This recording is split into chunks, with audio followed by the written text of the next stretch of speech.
Hello, everyone. Welcome back to the Young Women in Politics podcast. My name is Inonge, and I will be speaking to three wonderful ladies, Landa Mulima, Kapolyo and Chrisencia Mapulanga. Today, we're going to be talking about the experiences of young women in politics in active political parties. Let's begin. You can introduce yourselves. My name is Landa Mulima. I'm from the United Party for National Development. Hi Inonge, I'm very excited to be here. My name is Kapolyo from the United Party for National Development. Hi Inonge. Hi. My name is Chrisencia Mapulanga. I'm from UPND. Okay, so I want us to begin at the gist of things. All three of you are from the same party, coincidentally, and you have very similar experiences in being in active politics. Being a young person in this country, you know that it's not easy to get to where you need to be. I wanted to speak about the first time that you experienced what it's like to be a young person in a political party. How did that go for you? Let's start with Landa. For me, I think I joined UPND. That was in 2013. Yes. After college, I was at Zambia College of Pensions and Insurance. I did insurance. So I didn't just go into politics just there and then. I studied insurance. Then when I was done, that's when I joined. That was in 2017. That's when I graduated and joined active politics. And I was given a position of Vice Youth Chairperson Gender, and in the ruling party, that is UPND, under the leadership of able leader Hakainde Hichilema. Yes. So I joined UPND in Kabwata as Vice Youth Chairperson Gender, where I'm fondly known as the Gender 1. Yes, I've been retaining the position though. Yes, we had the elections, I think recently for intra-party. I retained the position. So it's not an easy thing to be in politics. Yeah, it's not very easy as it is if politics is for tough people and people with resilience and people with determination and knowing what you want. Let's talk about what it took for you to get there. It's not easy to be elected as a leader in a political party. And later on, we're going to talk about how young people are normally relegated to particular positions. But I want us to talk about how long it took you, how hard you had to work to get elected to the position that you're in right now. Okay, just like I said in my preamble, when I started, I was just finishing my school. Well, I just graduated from Zambia College of Pensions and Insurance. So from there, I stayed in Kabwata. I didn't have a position, but I was very active in politics. Yes. So it took some committee, which is the UPND committee, to support me to say, we can maybe try this girl. We can put her as, we can give her a position in the party. So they approached me, and the first time I said, no, I don't want to be on the structures, of course. Because I believed maybe when you are on the structures, you will be very busy, you won't have time for yourself and the like. So the next time they approached me, I accepted. I told them that, okay, it's okay. I can be on the structures. So it took them to vote. The committee voted, yes. The committee voted for me. And I was elected. Just like that, yes. So from there, again, there was another election, which is the one for all the political parties, which is intra-party elections. Yes. So I was also elected again. So I didn't have any contender. Yes. So I retained the position just like that. You must have been very outstanding. Yes, I didn't have anyone to challenge me. So everyone, I don't know if it was fear of others that if I stand with her, I'm going to lose the position. I don't know. So, but it's open to everyone to contest the position. Yes. Given. I contested and I retained it. Given, let's talk about your experience. You are not part of the party structures. Most of your experience has been a young person engaging with civil society. All three of you have engaged with civil society, but for you, you've been in the party as an activist, as a feminist. Let's talk about your experience in that. Sure. So my interaction with the party basically has been rooted from my activism in university, and then I would organize for the party in the university structures and whatnot. And I think that sort of gave me a different perspective of being part of a political party, but still not in the community where I have to report to all these structures. It was more of leading the party group within the university. So it was a bit more liberal for me. But then I think the hardest times for me were when I went back home after schools closed and I have to go back home and I need to interact with the actual party structures in the community. And being a very liberal person, very feminist, very outspoken about what I think is right, what I think is wrong, it was very challenging in that you had all these structures, first of all, that are already set up, most of them male dominated, most of them with no young person in sight, male or female, just no young person in sight. So even when you're attending even just meetings for the party, just when you speak, it's almost like, where does she get the audacity to speak? You know, and I think for me, those are just some of the experiences. But of course, to just speak because being a feminist, I'll be very observant of certain things that people would do that were not just right. It's the remarks that they would make towards the women in the party. It's the remarks that they would make towards the young women in the party. It would be sentiments of or just things that are just inappropriate. But in that setting, no one sees them as inappropriate because it's the chairman that said it, or it's the secretary that said it. So for me as a young woman in such a setup, I then notice them and I begin to then say, but you can't pass such a comment. It's sentiments such as the party president will be coming to visit. Organize yourselves as young women so you can go and dance at the airport. And mukafualeko, it will be, you know, because I'm Bemba and I'm from Northern Province, they'll say things like, mukafuale tulotuma sketi tupururuka ngamleshana, you know, to mean wear the skirts that are really, that swing with you as you dance. And so you hear all these things and you're thinking, wait, what? Is this our role in the political party and whatnot? And as you begin to confront them, it's a challenge, but it's one that we've slowly been addressing as young women in these spaces, and we continue to push in that direction. But also, Inonge, it's also when opportunities are available, as a young woman, it's almost automatic that the positions, the opportunities, of course, it's not automatic that you must get them, but it's twice as hard for us to have access to them, because even just to access opportunities, you get situations where you're being asked to meet someone in a particular place before they can sign a paper for you. I think I've shared my experience with this. Got back from uni, was back home. I needed to get my form signed to participate in the program for young politicians in Africa. And I was pushing and pushing until this chairman finally just texts and says, I can sign your papers today. Meet me at Sinamu Lodge, room 14. And you're thinking, it's signing a paper. I just need a stamp on it and a signature. Why do we have to meet at Sinamu Lodge, room 14? And these are experiences. At least I'm one who tell you, well, I went to the secretary and got him to sign and even told him what the chair was doing. But it's not every young woman that is in a position where they feel they can actually report that or even speak against it. And these are only a few of the challenges that we're facing. And they continue to just go on. One last one, Inonge, that really just touches my heart, which I feel the Young Women in Politics program is trying to deal with, is that there's such a disconnect between we, the young women in the political parties, and the senior crop of politicians in the political parties. We are challenging things that they saw as normal. For instance, when you question things like, organize yourself, you're going to dance at the airport. The older crop of female politicians within the political parties don't see anything wrong with it. They actually own it as a role that they perform in the political party. And we as young women then come and we say, wait. Why is it that when this has to happen, it's us to do it? When it's time to get positions, key decision-making positions, we are on the side.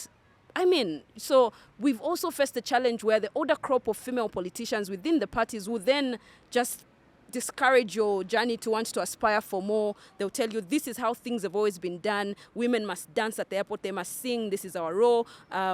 Even during campaigns. Why can't... So I actually have faced this challenge in the 2021 elections when it was time to go out and campaign. And they tell you, no, the young women remain and cook at best, so that when those who've gone to campaign come, they find something to eat. And when you say, no, but I want to go and campaign, but I want to be on the ground and campaign, and they tell you, no, this is more important. This is the roses, and they'll make it seem very important. Like, this is very important. You need to cook. They need to eat the foot soldiers that are going. But just, I want to be a foot soldier.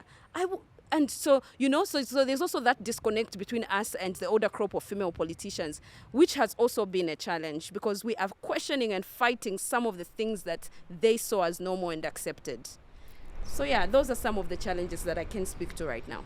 You've gone so deep into it. I hope you've left enough for everyone else.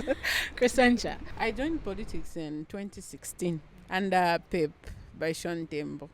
But the problem with where I was there was no groundwork. We were mostly on social media, WhatsApp groups, but on the ground there was nothing. And I would make suggestions like, here where I am, I don't see people from your party, and I would make suggestions direct to the president. There are no people, they don't know PEP, so maybe give me a position, give me a chance. I go out there, I talk to people, and I was not given that opportunity. So when I finally got annoyed, I joined UPND. Yeah. So I was with UPND 2017, 2018, and I joined as a dancer, unfortunately. Though that's not what I wanted to do. But there was no penetration. The only way you could penetrate was either you go to cook, you go to dance. That was the only way. You could not just come and they give you a position as a what. It was very difficult. And those days we had bad blood with PF. So if they know that you are UPND and that's where you stay, you are already in danger. So anyway, I braved it. I joined, and the first time I went for a meeting, I went with the women who went to cook at branch level. But then when they started with their pots, I sneaked and joined the meeting.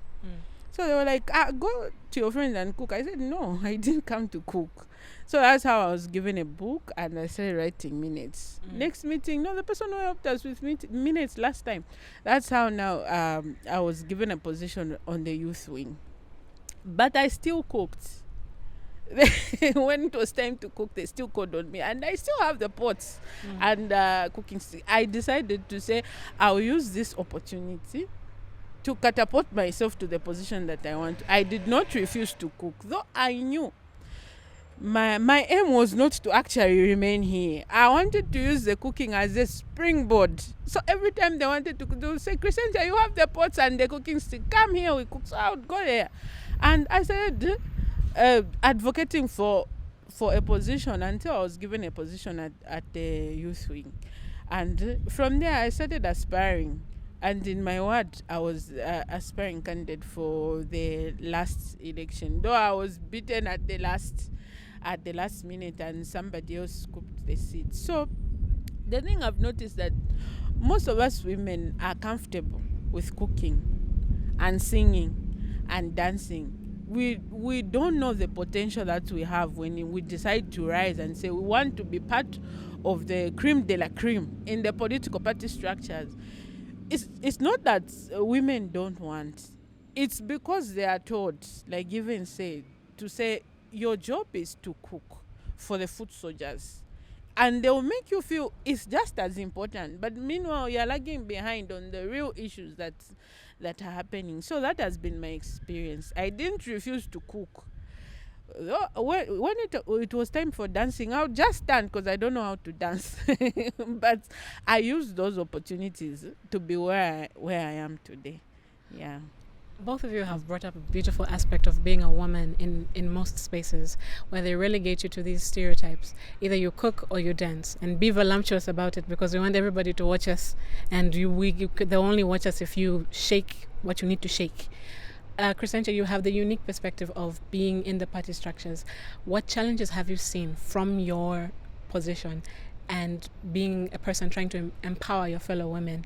What challenges have you seen in terms of streamlining the concept of equality for women and men in politics? Okay, first of all, what I've experienced is that you are not taken seriously by both your fellow women and the men, they do not take you seriously when you say, I'm aspiring, I want to stand on this position. Being a woman on its own, they won't take you seriously. They'll be like, are you capable? Can you do this? Are you financially able to do this? Are you able to sponsor yourself? Has your husband allowed you? Has your family allowed you? So all those things, you begin to second guess yourself, to say, these people who are close to me are doubting me. Can I really do it? So the challenge has been not only by men, even fellow women do not have the confidence. Maybe it's because of the masculinity that is there in politics. I don't know. But women are not confident enough to see their fellow women thinking they can do it. They'll always discourage. Though there are very few who encourage to say, you can do it, we can support you. But once your fellow women begin to support, because they are the ones who actually vote for you during preliminaries, at branch level, most of them, they are your fellow women. So if those people refuse to vote for you just there at the branch, then you won't go anywhere. So those have been the challenges that I've been facing, like my fellow women not having confidence in me, especially because of the fact that I'm not married. Okay, they'll be like, would you even get married after this? So because of that, some women just choose to stay away. Say, no, I won't do it, because after this, I don't know where I'll be. Yeah, so those are some of the challenges. Landa, you mentioned previously that you were approached by the party to join the structures, and even though you were reluctant, they were insistent about it. What do you think helped you stand out from that? And how would you advise your fellow young women to emulate that? I think for me, it's because I was consistent in what I was doing. Yes, I used to attend meetings, though I was not having any position. I used to attend meetings. So if maybe there is a rally, I will follow out those that are going, maybe those that are organizing. I was able to follow them.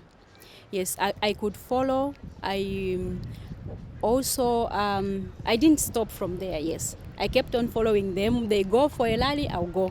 They go for the meeting, I'll also go. So everything, I used to take part in all the party activities, but though I didn't have a position by then, I just didn't want to have a position earlier. So I was thinking that maybe it would distract me or something, or maybe for my education or something. So I realized that at the end of everything, politics affect everything that we are looking forward to do in future. So I just decided to say, okay, let me give it a try. And see how it will go out. Yeah, how it will work out. Yes. The one common thing that I'm getting from all three of you is that you had to persist, and your persistency is what got you to where you are right now. And another thing that I've gotten is that most of the time you get caught up in the consequences of politics, partisan politics to be particular. Chrisencia mentioned the bad blood that was there between the PF and the UPND, and most of the time you find that young people, young women are caught up in the violence, and they're accused of doing things that they didn't do because they're trying to defame the party, and they use young women as a crux for that. How have you guys managed to navigate that, and how do you think it affects other women in your position? I think for me it goes with principle. What do you want to achieve? You can be in politics, but if you are principled, you're going to reach where you want to reach. I was, I don't know if you know, I was an aspirant of Challenge Ward 8 rather. Yes, I was an aspirant as a councillor. So it's not that I wasn't adopted. I just said that, okay, let me just pull back because of the other things that my colleagues have stated. The issue of, are you married?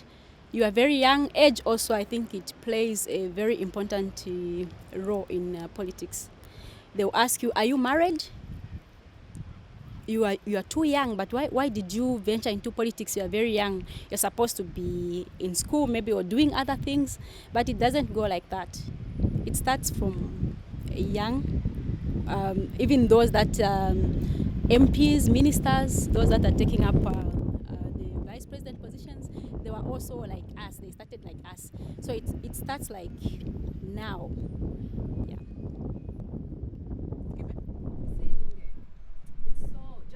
Chrisencia is speaking now, I'm thinking through everything that people say the moment they just hear you're a young person, you're a young woman and you're active in politics. It's sentiments such as, what man will want you when you young female politicians act like you're the man? Why do a man should be the head of? So how would you find a man who will be the head of your house if you're a leader?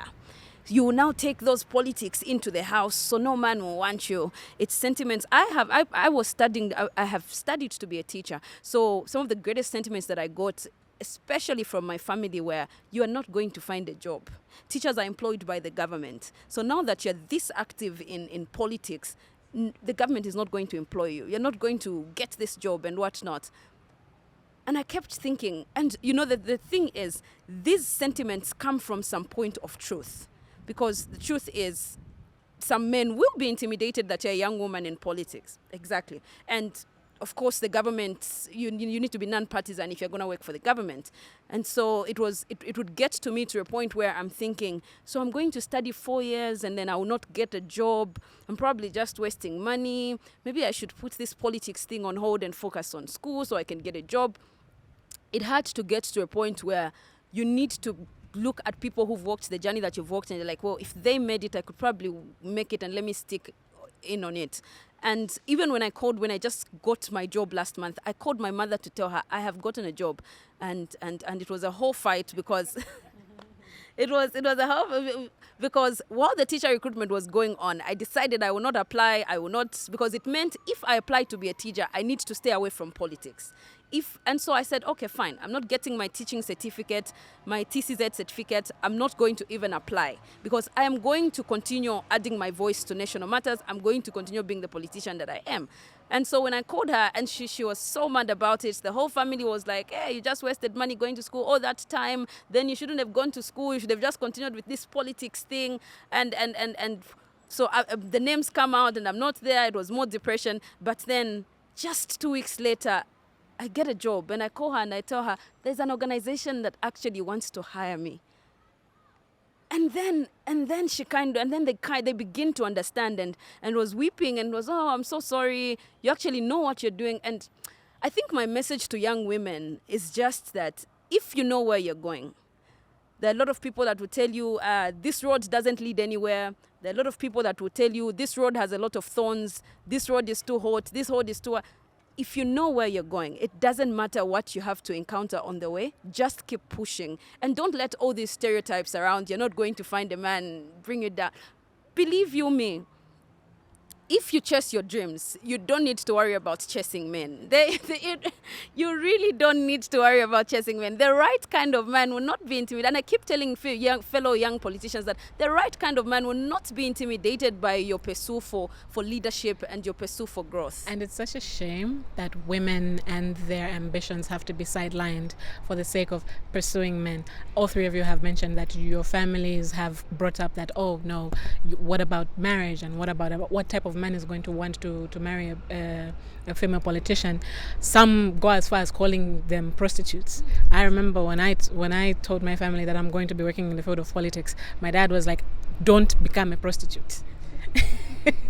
And I'm in the CSO space, so I'm wondering how tough it must be to be a woman in an actual political party and a family that is engrossed in these stereotypes of women must first of all pursue marriage and they must first of all be secondary. And you see the way it translates even into party structures.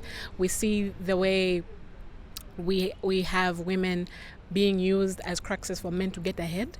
So we have female politicians, which is female vice presidents, which is wonderful, but we don't want it to get into a norm of we have a male president and a female vice president, and all that stems from the notion that women must come secondary to men. And I'm sure all three of you have got the first-hand experience of seeing yourselves, of seeing your families experience all of that. Could you elaborate further on that? Actually, a saying which goes like, don't trust a woman on a campaign trail. You can't trust, because what she does, she's on the trail, you don't know. Then she comes back home, she's not the same person anymore. all that just because you're a woman. But they will not say anything about a man on a campaign trail. He will come. Yeah, he will come back home. Yeah, they'll say when she goes on a campaign trail, she'll get married. Then once the campaigns are over, then she'll come back to you. So those are some of the stereotypes that we experience. And I also look forward to a place where we have a female president and a male running mate. I don't know if it will come because from the way I see, it's like we're very comfortable with this situation. Maybe unless the president, God forbid, dies, then by accident the running mate becomes the president who's female, like the case in Tanzania. Yeah. It's like there's a notion, even among males, to say women should be second. I've experienced where in meetings you are talking and then they'll just come behind you and shush you and say, just calm down a bit first, let the males talk, and then when they are done talking, you are too much. Just tone down. They'll give you your chance. You say, in our circles, it is not believed yet that a woman can do it, and she's got the potential, she's got the capability, and the leadership is genuine. When you raise your voice, they'll say, you are too emotional. This is not a place for emotions. As a woman, calm down. So we experience those things to say, calm down, no, tone down, be the second, all those things. But what I encourage my fellow women in politics is that be consistent. Yeah. Once you are consistent, they know you. They know your capabilities. It will be a walkover. In fact, they'll just know your potential and call you to say, we need you. Come and do such a thing. We need you here. Come and do. That is when you've shown your consistency. And you fought the battles and you've actually put them in their place. Then now they'll give you a place. But when they say you tone down and you tone down, no, calm down, don't be emotional. If it means crying, for me, for example, if it means crying in the meeting for them to get my point, I cry. So are you crying? You're not getting my point. That's my woman power. Okay, so no, let the woman is crying. Let her talk. And I'll get my point across, and they'll give me what I want. So it's not an easy road. But consistency is the key. Yeah. That's very true. I totally agree with Chrisencia. And I think it takes me back to a time when we were conducting, I think it was our Piper program mini project. And so I asked the young people in the room to describe their ideal leader. So it was a combination of young female leaders, young male leaders, and it was a youthful room. And I said, get a piece of paper, write your when you picture a leader, an ideal leader, what comes to your mind? I want you to describe them physically, as well as leadership skills.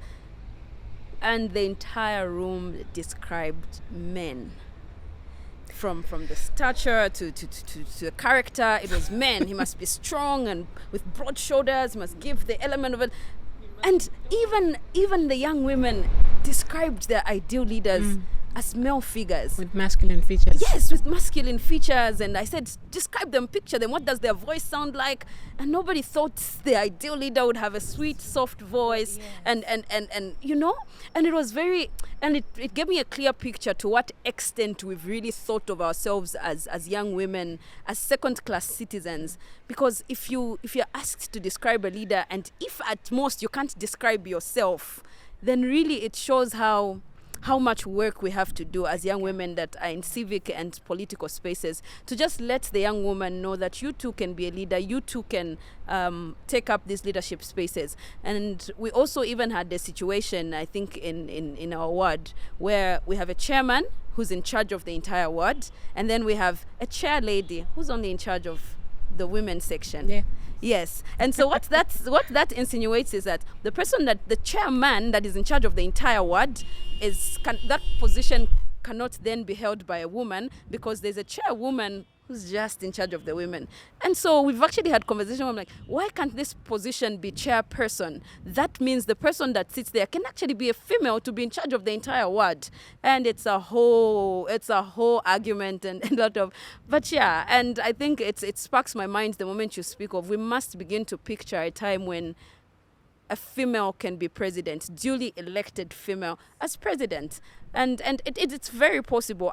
My interaction with the Young Women in Politics program has opened me to thinking that any one of these brilliant young women could be president soon. It could be me, I hope, but it could be any one of these amazing young women. And the possibility is real. We just need to speak it into reality. I think we're being told to tone down, like Chrisencia says. These are all things that most of us have actually been subjected to.